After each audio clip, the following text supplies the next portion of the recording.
Donc, Philippe Gagné, dis-moi, c'est loin d'être ta première bourse avec Saputo. Quelles sont tes impressions sur la remise aujourd'hui?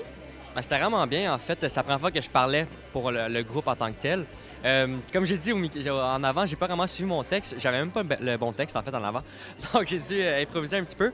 Mais sinon, c'est très bien de voir beaucoup de nouveaux visages cette année.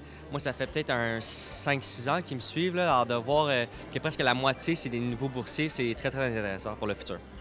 Dis-moi à quoi va te servir la bourse que tu as reçue aujourd'hui? Bien sûr, comme j'ai dit aussi en avant, ça va être pour les camps d'entraînement, les entraînements, pour payer le club aussi.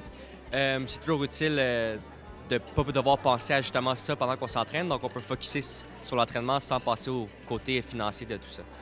Si on parle un peu de ton sport, le plongeon, ça a commencé comment pour toi? En fait, j'avais 6 ans, puis moi, je vis à Ville-Montréal. Alors, à la piscine municipale, j'allais souvent l'été, en fait, presque tout le temps. Puis il y avait toujours les plus vieux qui plongeaient sur les tremplins d'un mètre, qui faisaient des périlleux. Alors moi, je voulais essayer, je suis un petit peu casse-cou. Donc ma mère m'a inscrit à des cours, puis ça a commencé comme ça. Parle-moi de ton meilleur moment de la dernière année. J'ai un petit doute. Un petit doute, ouais.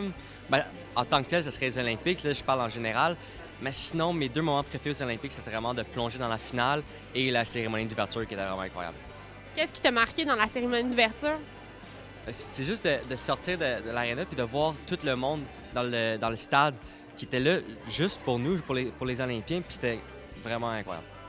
À quoi ça ressemble une journée dans la vie de Philippe Gagné? D'habitude, je me lève vers 6h30 environ. Je me prépare pour aller à l'école. Je commence mes cours vers 8h. Je finis l'école vers midi, dépendant des jours. Derrière ça, j'allais directement au stade olympique. Puis là, vu que j'étais au collège André Cassé, fait que c'est un 45 minutes de métro environ. Puis au stade olympique, je m'entraîne de 1h jusqu'à 6h. Puis sinon, après ça, c'est revenir chez nous, qui c'est un bon 1h.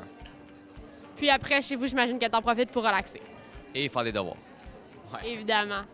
Justement, quelle est l'importance pour toi de continuer tes études en même temps de pratiquer ton sport? Ben, c'est très important justement pour l'après-carrière parce que je compte pas plonger toute ma vie. Là. J'aimerais bien ça, mais je pense bien que c'est impossible. Mais sinon, comme j'ai dit plus tard, j'aimerais ça devenir ingénieur. Donc les études, évidemment, c'est très important. Même durant la session passée où c'était la qualification olympique, je me suis assuré de faire 2 cours à distance.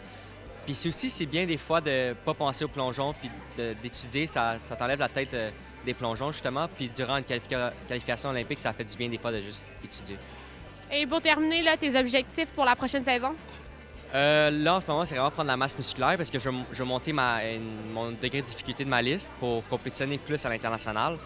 Donc, ouais, comme je dis, prendre la masse musculaire puis apprendre des nouveaux plongeons avec ça. Ta prochaine compétition? Je pense que c'est en février puis ça va être des championnats canadiens. Merci beaucoup, Philippe. C'est à toi.